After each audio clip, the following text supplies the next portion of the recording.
Hey everyone, and welcome back to The Director's Cut, brought to you by the Directors Guild of America, where each episode we bring you a brand new interview with one of the film industry's top directors, conducted by one of their peers.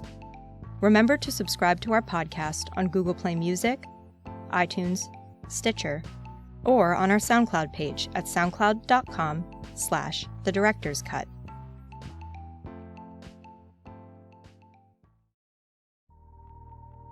In this episode, we go behind the scenes of director Taylor Hackford's new drama, The Comedian. The film stars Robert De Niro as Jackie Burke, a comedian on the downside of his career whose efforts at reinvention are stymied because his fans only want to see him as the television character he once played. After an incident with an audience member gets him sentenced to community service, he finds inspiration in the daughter of a sleazy Florida real estate mogul. In addition to The Comedian, Mr. Hackford's credits include the feature films Parker, The Devil's Advocate, Dolores Claiborne, Everybody's All-American, the documentaries Hail, Hail, Rock and Roll, and Bukowski, and the pilot for the series E-Ring. Mr. Hackford was nominated for both the DGA Award and the Academy Award for his 2004 feature, Ray, and again for the DGA Award for his 1982 feature, An Officer and a Gentleman. He won the Oscar for Best Live-Action Short Film for his 1978 film Teenage Father. Mr. Hackford also served as president of the Guild from 2009 to 2013 and was honored with the Robert B. Aldrich Achievement Award, which he shared with director and current DGA president Paris Barkley in 2007 for his long service to the DGA. Following a recent screening of The Comedian at the DGA Theater in Los Angeles, Mr. Hackford spoke with fellow director David O. Russell about the making of the film. During their conversation, Mr. Hackford discusses shooting the film on a tight 27-day schedule, his choice to model the character of Jackie Burke after the legendary comedian Lenny Bruce, and his research for the film, which involved going out to comedy clubs with Robert De Niro 2 to 3 times a week.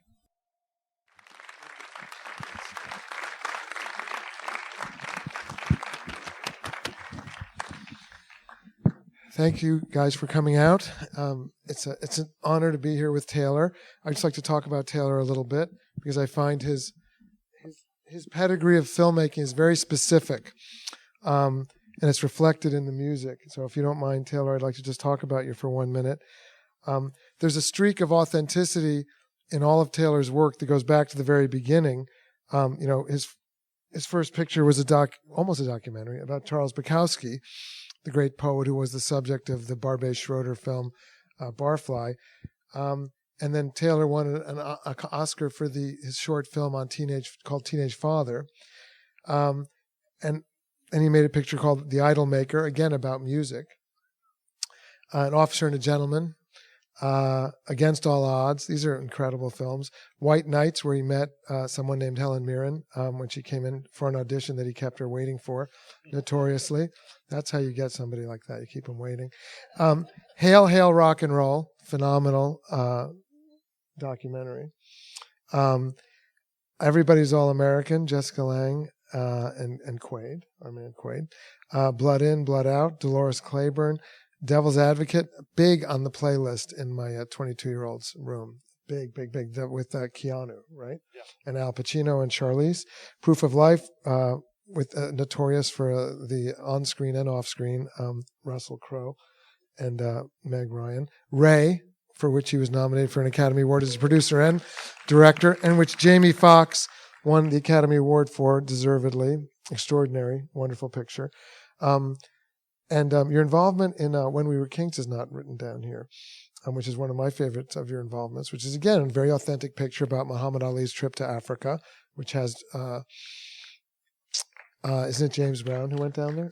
Yeah, James Brown went down to Africa because they were there for so long. Love Ranch with the incomparable Helen Mirren. Parker, which is one of Donald Westlake's final works. The great Donald Westlake, who wrote the Robert Redford picture, The Hot Rock, and other great books. And now The Comedian. And I see The Comedian as a companion piece to Robert De Niro and Martin Scorsese's King of Comedy. It dives right into the heart of that profoundly uncomfortable territory that Bob loves and I think Art Linson loves, and I think Taylor must have an appetite for. And we were speaking beforehand about the film. We're speaking about the extraordinary score, and Taylor was saying to me, "I would love it if you would tell us a little bit about this." Well, Jackie Burke is a child of Lenny Bruce. He's a fictional character, but he fits into that continuum with Lenny Bruce kind of changing the nature of stand-up comedy. It's not, it's not funny. If you ever saw Lenny Bruce's work, it was challenging. It wasn't necessarily ha-ha funny. George Carlin came in that next generation. Richard Pryor came in that next generation. Even Woody Allen came in that next generation. And they were different than Bob Hope and Jack Benny, etc. And Jackie Burke, I wanted to fit in there because that fits Bob's age. But if you go back and look at that group, they played clubs. They played jazz clubs. They literally were on the bill opening or, like doing an act, and then on came some of the great jazz acts. And I wanted, I just felt that this music, and I'm a big jazz fan. I love Art Blakey, the Blue Note era. And you see I use in there, you see Bob in his underwear ironing alone in his apartment, the isolation of a comic. But he's playing Art Blakey, and then we use it twice when we go to the comedy club. But aside from that, it's all original score. And Terence Blanchard, who's a great trumpet player, a really great trumpet player, and also a great composer. He does all of Spike's movies. And I've known him for years. He's from New Orleans. I have a life in New Orleans. I've heard him play a lot. I've always wanted to work with him. And I called him up. And the great thing is, Terence, when he was a teenager, a hot, young trumpet player from New Orleans, played with Art Blakey. So I said, I want that kind of score. And he went, got it. And, he's got John Coltrane's son, Robbie Coltrane, that played on there. I mean, it's just, for me, a kind of dream to be able to do a score that the music fits the main character. I really believe Bob De Niro, that is his music. You know where he's from. It isn't the time of now. He's a relic from the past, except he refuses to give up. And there's a sense of that music really reflecting him, and I love it. And Terence did a great job. Well, I know this project had a history prior to you, as did the Fighter before I had it.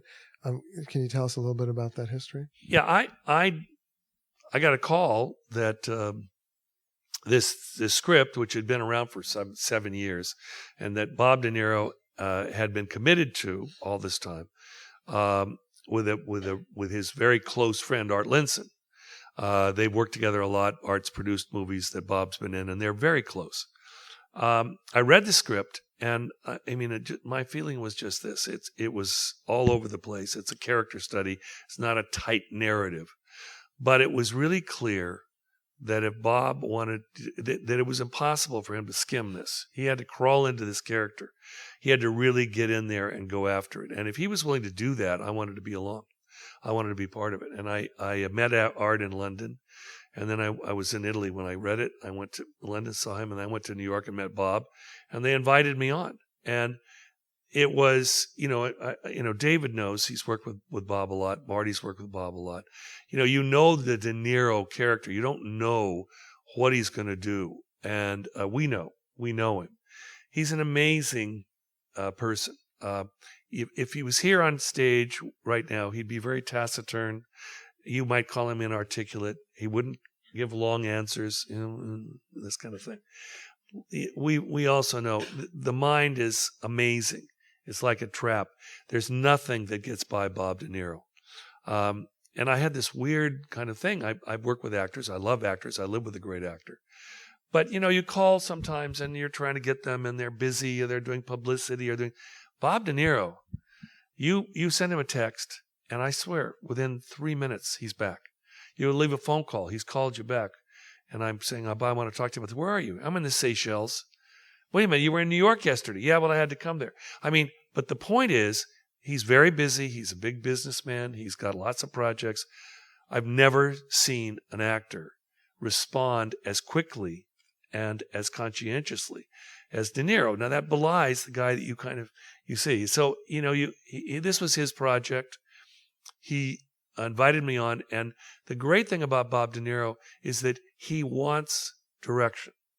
He responds. He gives a great deal of time and emphasis to the director. Make it your own. I'm on board. Tell me where you want. Now, it doesn't mean you tell him what to do. You give him input, and then he translates it into his thing. But he was fantastic to work with. It was, when you all know, we all work on this. There's a thing called turnaround. This film was made in 27 days. No time. We didn't have any time and had no money. And, when you're trying, and I was shooting mostly real locations in and around New York. So, we're on Long Island. We're back in Manhattan. We're in Brooklyn. We're in Bush, and we're all over the place. And you can't get there that quickly. So every day, the AD, Steve, Steve would go to the star and say, we have to break your turnaround. And he'd say, okay, tell me when. So near the end of the shoot, it accrues. And Steve came to me, and he had his eyes down. And I said, what's the matter? He said, well, we have to break Bob's turnaround again. I said, well, go tell him. He said, well, I don't feel comfortable doing it. Unlike you two. I said, well, how long? He said, 4 hours. So if it's not portal to portal, it's set to set. So Bob's going to go home and have 6 hours and have to be back. And you go to him and you say, Bob, I have to ask you something. We're down. He says, well, what do you want? What do you need? What time? I'll be there. Boom. So I got a lot of time for Bob De Niro. He's a mensch. And, it was not easy for him. Stand-up comedy is brutal. It's tough. You have to face those people. And the character he's playing is not sweet, as you can see. I mean, I think there's a lot of people that are insulted, all right? And by the way, if they weren't, we didn't do our job right. Because I don't know if you've been in comedy clubs, but it's this combative thing. And somebody like Jackie Burke, who is a misanthrope, has to go in and, he just refuses to give up. I think that you don't like him, but hopefully you respect him a little bit, because his desire to kind of go in there and still be in the game while everyone else is discounting him is, to me, the thing I liked best about that, and I think Bob did too. Yeah, some of my favorite things in the movie are you guys go to those horribly relatable scenes for anyone who works in the public eye. The opening scene where he has the fight with the heckler and over the microphone, which is, Sean Penn at one time was going to direct this picture, wasn't he? And Yes, Sean Penn had more than one tangle with a camera in his fist. And, so there's that scene, which of course then becomes a taped podcast thing, right? Because that's what I think that the thing is, any comedian he can handle a heckler. It's not the heckling. It has nothing to do with that. It's about the changing nature of society. If a guy is out in the audience, or a woman, saying you, a comedian knows what to deal with. They just have it. It's part of their arsenal. But these people aren't heckling. They're shooting him, putting him down, and going to create their own show on the internet, which is the world that we live in today. And that's what gets him. That's what riles him. That's why he went down and did it. And, Danny DeVito, his brother, said, I can't believe you let that guy get to you. He said, well, he didn't get to me like he would, because he wasn't that smart. What he was violating me. And I think that was the point. Stealing his material. Yeah. Taking it away from him. And then it happens again in court when he can't apologize to the guy, which of course is so real and relatable. And he refuses to apologize to him. And then he goes to prison, and he's greeted as his old persona on the TV show, which he can't escape. And then Edie Falco picks him up out of prison, and then you've got Danny DeVito and Patti LuPone. And how did you put together this cast which also has Harvey Keitel? It's quite a cast. And to tell me about that. Well, you are really lucky when you have Bob De Niro, because he's a magnet to actors. They want to act with Bob De Niro.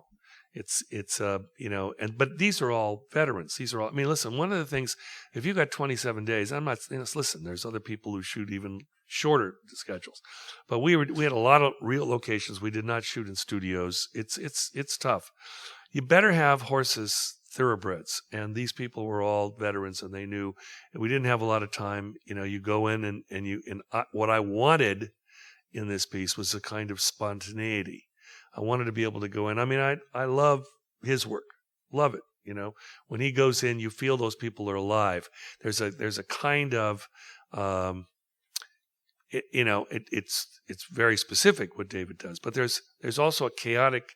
You believe those people are in a pressure cooker, and I love that kind of performance. In this particular film, I wanted those people to feel like, first of all, they didn't have time to think things through and go back and do them 47 times. Just let their personalities go and have that kind of, nobody acts alone. Let that kind of interchange happen. So, Danny DeVito, I know him, and I thought, could he be Bob De Niro's brother? We went into a deli in Queens called Ben's Best Deli. And I looked up on the wall. The guy who ran it, his father had started. And there's a painting, I put it in the movie, of Ben from Ben's Best. You look at that painting, it works. It looks like DeVito. It looks like De Niro. And you go, there it is. You don't need anything more. But it was great for them to work together. Danny's got such amazing timing. And Patty's an old friend of mine. I mean, I used her in Parker. I mean, I put her in every movie I do. I just love her. She's a stage actress, but she's got such, personality and stuff. So, when she just having her walk from the kitchen into the scene and see Bob's face, you're already laughing because they hate each other, and the thing is, all those people, Charles Grodin and Bob, have a history. I love Charles Grodin. I've always loved him. He isn't acting very much anymore. I coaxed him out. He doesn't leave his compound in Connecticut. I had to seduce him out. Keitel. He and Bob are still very, very close. They did Mean Streets together. Remember, Harvey was the star and Bob Taxi Driver, and then Bob was the Driver. Star. Well, they were almost equalish there, but then what happened here with them? Well, in this instance, Harvey's like, I know I'm supporting Bob, but this has got to be my movie. This is the way Harvey is. I don't care about these other people. It's all about Mac, and you let it work because that is who Mac is. And the reason I went with Harvey, and it was not easy to get him in this film. What was written, again, this is Art Linson's vision. We had 3 other writers, but they're all serving a certain kind of, he creates a character who's an ex-gangster who loves Eddie and likes to do Eddie. There are very few actors who can do that. Can kind of give the threat of who they could really be and what they've been in their life. And at the same time go, let me do Eddie, and you see Bob, I love Bob in that scene. Cause if you look at the response, Harvey's got all the stuff, but if you look at Leslie and Bob, their reactions are so Let's talk good. about Leslie Mann. How great is Leslie Mann? Leslie Mann is very authentic, right? Yeah. She's married to one of our most famous comedians, Yeah. Judd Apatow, and she's done predominantly comedies, but this to me felt like a crossover piece from her, like when Bill Murray started to do more drama. Yeah, this is she's not telling jokes here. She's just being real and dramatic. And this is the important thing to say. You prepare. I didn't have a lot of time to prepare. You're working. There was another actress that was attached to this. And she was doing it, and she did the reading and all those things. And all of a sudden, with 4 weeks, less than 4 weeks left, she dropped out. Goodbye. And it's tough. We're not naming names here. Is that the? Pardon me? We're not naming names here. Without naming names. Okay. I don't want to name a name, but the fact is, she had fine. It happens. It does happen, and you're stuck. And maybe it was a good stroke of fortune. It was the best. Because I looked around, we had different people. We have people that we like that are really good. And Leslie I've always liked, and I decided to meet her. I was out here from New York, and I went and met her, at the country market. Brentwood Country Market. Yeah, exactly. And I just, look in her eyes. She's got the most incredible eyes. And you know what? The thing that's great is that she's got courage. She lives with a comedian. She knows, other people were going, well, I don't know this character. I don't know how anybody's going to like this character. And this Jackie Burke, I mean, ugh. And you know what of course, look who she's married to. She's married to Judd. She got it. She knew. And she wanted to jump into something. It was the best thing that ever happened to us. Because Leslie came in fearless and jumped in, and nobody acts alone. And, Bob, getting chemistry, sexual chemistry. They have stuff going on, the two of them. I'm so thrilled to see that. But Leslie is just terrific. And what I wanted was, they're two dysfunctional people. They both have anger problems, right? And you see her at the beginning have her big conversation with her ex-boyfriend, and you realize she's doing, she's doing her community service for, attacking the girlfriend and all that stuff. But the thing that really worked for me is, she goes to a wedding. She's there looking at this family, this Jewish family. She's like along for the ride looking. And then, she meets Patti LuPone, and Patti LuPone insults her. Like, where did he pick you up, you whore? And just by her look, right? And then at the end, when they're leaving and she's just along for the ride and Patty attacks Jackie, she sticks up for Jackie. And then when Patty goes after it, you see Leslie. It was just, that scene, is not written for, it's got a little general thing. That's called a lot of great actors in an improv. And I love the fact that what that is character. When you see Leslie, when you see Harmony go after Patti LuPone, who is fearsome, and the two guys are going, whoa, trying to pull them back, these two women, you see character-wise why Harmony's had her problems, because she's in it. And then to turn around and then go down those stairs after this fierce thing where you think she should be crying, and she goes, no, I love her, it was great. Those are great moments of character that I think are fun. They're messy, but that's what this film was supposed to be. It's fantastic, the courage of her character. And I think she really shows her dramatic chops in this picture in a way that was very impressive to me, and very soulful, and fearless and sexy, but also so messy. They meet when she breaks the jar. They're both doing community service in the homeless shelter, and then they make the bargain. One will go with one's horrible family event and return to going to the other horrible family event. Yeah. But it's that scene where she breaks the olives. I mean, it's the scene that we wanted to get, but that olive break and that take, one take. It dropped. You do this for a while, and early on you want to do this take and that take and get it right. You get to a certain point, you realize that was magic. It ain't going to happen like that again. We can do it 5 more times. That was it. And I said, okay, let's move on. And she went, really? I said, you did it. There it was. And the great thing was that Bob saw it. I was doing her side first. So when that happened, he now knew what he was responding to.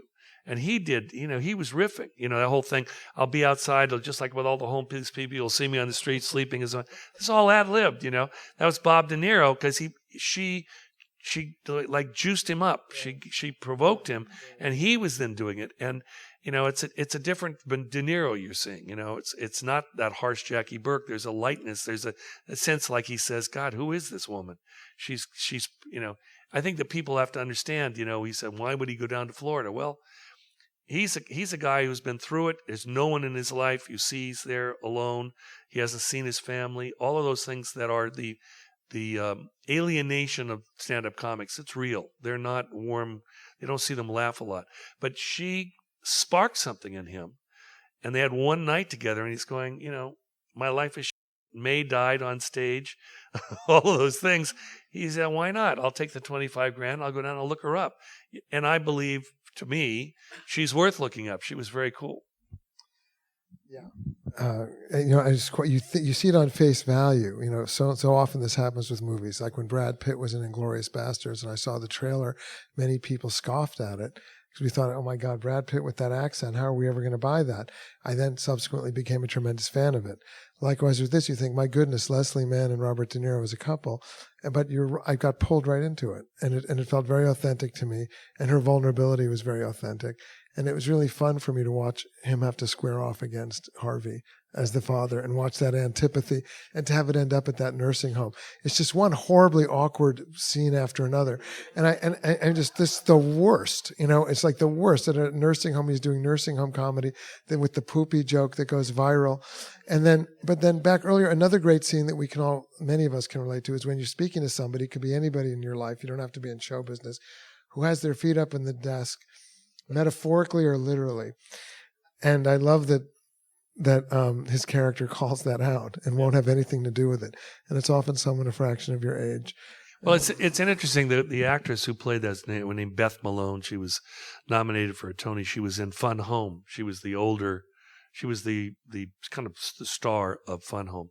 She's fantastic. But the thing that's amazing as a director, you read actors. That scene, which is a network executive, with all the power. And, listen, what we do as directors, it's like an interesting thing. We got when you got the film, you got the power.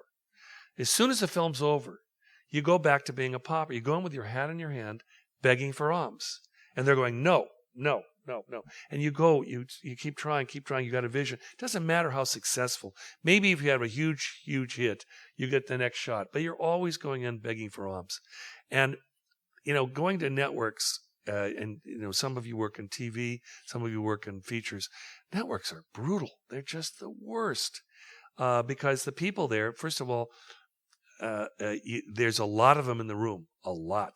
That whole scene where they were lined up there, that's network television. Don't think that that's an exaggeration. It is. And the person who's head of comedy is in that position of power. And it was interesting, as I was reading all these actresses, the casting director brought in some good actresses. Every single actress killed that scene. They killed it because you know what? They've gone into casting directors who act that same way. You want to meet the director? Kiss my, because you're not going to meet the director until I say you do. That kind of power, those actresses knew. It was amazing. I chose her because I thought she was the best. Could you mind telling them the story about how Robert watched these comedians a lot and picked the comedian that he emulated? Yeah.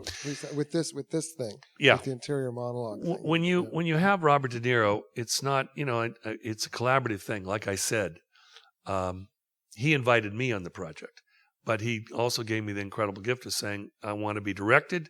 I want to know your ideas, but you don't say, okay, Bob, this is who you're going to be. It's not that way. And the comedy wasn't written that way. So I took him out to comedy clubs. I just said, I'm going to call you up. We're going to go out and we're going to hit some comedy clubs. We went to the Comedy Cellar, which is in the film, which is probably the best comedy club in America. It's really unbelievable. Louis C.K. works there, Chris Rock. I mean, that's where people go, and the audiences are tough. They're not naive. And we would go 2-3 times a week. And Bob, with busy as he was, I said, this is important. We went. And I was waiting, and we went and saw. You usually see 5 comedians a night, and they're all different. And I'm going, well, we keep going. I said, you tell me when there's something you like. And Bob is very methodical. He doesn't. So we went, and finally, after 4 or 5 weeks of going 2 or 3 times a week, this woman, Jessica Kirson, got on stage, which was a fantastic thing because she's big. She's very aggressive, like Jackie is. But then she's got this moment where she's like, she's the woman in the club, where she's saying, do you ever notice how all Jewish people, old Jewish people look like they're, and she's doing that thing about visiting her aunt and so forth. She's got a very strong, aggressive style. And then in the middle of it, she goes, and she completely changes she goes back to the wall, and she changes into like with her shrink. Oh, I'm terrible. I'm ugly. I'm fat. I mean, they hate you. And it's that dichotomy that Bob liked. So she worked on the picture, not writing anything. She didn't write those routines, but she was his person that made him comfortable on stage, showed him how to use the microphone. They worked really close together, and he loved her, and I loved her. I'm the one who invited her on the film. Well, we did that scene at the Comedy Cellar where she's on stage doing a routine and he brings Leslie on. And the great thing that happens when you have a relationship like that, a lot of that scene, that wasn't written. A lot of that scene just happened because they were comfortable enough with each other. Bob knew her enough and they liked each other enough that Leslie, that thing where she says, he promised to buy me an ice cream cone. You could see Leslie explode. And the audience, that's the other thing, the audience, that their characters here, all that response was real. And then she started, Jessica's good enough. She was I love it. What flavor was it? And so on. And they start going back and forth, and she and Bob were happening. And the audience is like in it, as will really happen in a comedy club. And so those moments like that, I feel, I know it was real. And those are kind of great moments because you really see Jackie, thinking on his feet. One of the things that you want in this is not just about clubs. Jackie plays to the homeless in that shelter. And those faces and those people, he knows what to say to them and how to get them to respond. And then, at the wedding, it's his family. The night fair from hell. Danny and Patty don't want him to get up there, but that's Danny's daughter, by the way. Lucy, that's Danny Vito's real daughter. And she was the bride, well, one of the brides, but she wanted her uncle. She knew he was going to abuse everybody, and she loved it. She was like, I don't want another boring wedding. I want to always look back and say, remember my wedding? What my Uncle Jackie did? And of course, all the other people in the family there hate him, But that kind of situation is, I think, the thing that's interesting and provocative about here. His humor changes. It changed when he had to go to the old people's home. And a lot of people, especially, it's funny, the younger the audience, the more insulted they are by this film. They're very PC. They're very politically correct. And they go, oh, it's terrible what they're saying, using bathroom humor with those poor old people. Jessica plays Florida. She plays those things filled with altacoccus. And she says, you want a guaranteed joke? Go to the bathroom. It's always bathroom humor. And also, Jerry Seinfeld and Chris Rock and our greatest comedians have stopped touring the college circuit because the kids are so politically correct that they can't do any of the comedy that Richard Pryor or any of the greatest comedians did. Would just be is regarded. So it's. It's and Louis C.K. specializes in saying what you're not supposed to say. Yeah. And he's made a brilliant career. He's fantastic. He really is. But that's what a comedian. When you go to comedy clubs, and I don't think many people, a lot of people don't go. It's a very specific group. But it's not about laughing. It's they come on and they challenge you. Some of the things they say are, obviously off color. Some things are very funny, but other things it's provoking. That's what I'm saying. Going back to Lenny Bruce, if you really go back and look at Lenny Bruce's routines, they ain't funny. He's provoking you. He's meant you to think. You may smile, but that was the difference. That was the dividing line of comedy. That's why he's so famous and so important. And as I said, Jackie Burke is that child. So he's not politically correct on any level, but he refuses. That's what I think the great. And I think that this had meaning to Bob.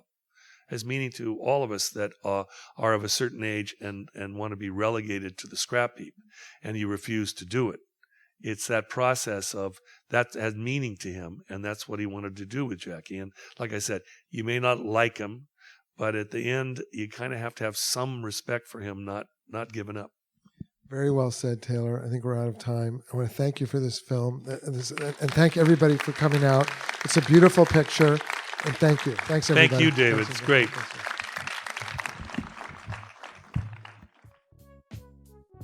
Thanks for listening to this DGA Q&A.